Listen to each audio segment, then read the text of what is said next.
ॐ सोमनाथाय नमः। ॐ मल्लिकार्जुनाय नमः।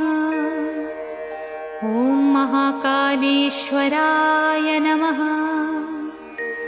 ॐ ओंकारेश्वराय नमः।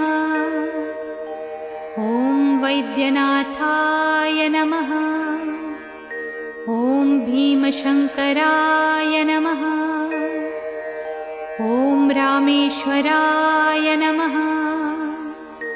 ॐ नागेश्वराय नमः।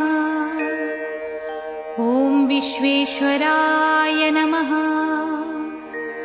ॐ त्र्यंबकेश्वराय नमः।